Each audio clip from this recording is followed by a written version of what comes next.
ওকে, so এবার আমরা attributes নিয়ে কাজ করব, যেটার মধ্যে আমরা অপশনগুলো পাবো। সেই অ্যাট্রিবিউটস আমাদের কি কি ইউজ হবে সেই জিনিসগুলো এখানে আমরা সেট করব। ঠিক আছে,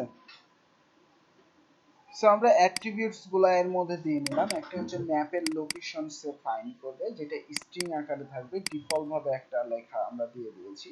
আর ম্যাপের একটা হাইট থাকবে, যেটাকে চেঞ্জ করতে পারবো, এবং উইডথ কে আমরা চেঞ্জ করতে পারবো। সো এই দুইটাকে আমরা স্ট্রিং আকারে দিলাম, যেটা টাইপ হচ্ছে স্ট্রিং, এবং ডিফল্ট ভাবে আমরা হাইট উইডথটা সেট করে দিলাম।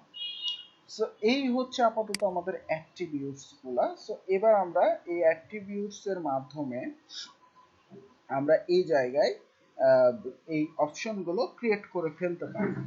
সো এবার আমরা ফার্স্টে যেটা করব, এই জায়গায় আমরা টিসি স্ট্রাকচারিং করে নেব, যেটা আমরা প্রিভিয়াস হচ্ছে যে ব্লক ডেভেলপমেন্টে করি নাই। হ্যাঁ, যার কারণে প্রত্যেকটা জায়গায় আমরা প্রপস ডট অ্যাট্রিবিউটস লিখছিলাম।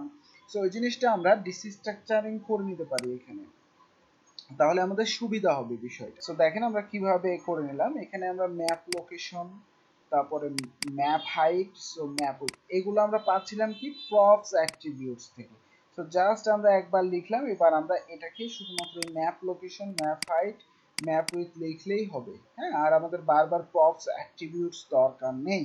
ঠিক আছে, যেটা এর আগে কিন্তু আমরা এভাবে করিনি। এর আগে আমরা সরাসরি প্রপস অ্যাট্রিবিউটস বসিয়ে দিচ্ছিলাম।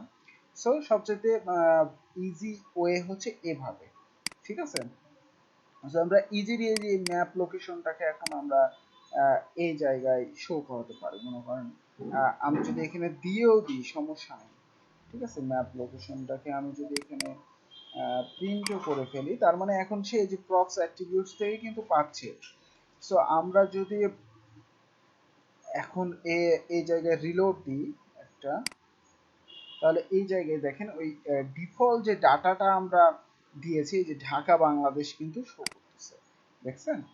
সো পারফেক্টলি কিন্তু কাজ করতেছে।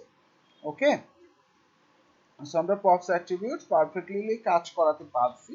সো এখানে আমাদের ম্যাপের জন্য যে এমবেডেড কোড, সেই ম্যাপটা আমরা এখানে শো করাবো।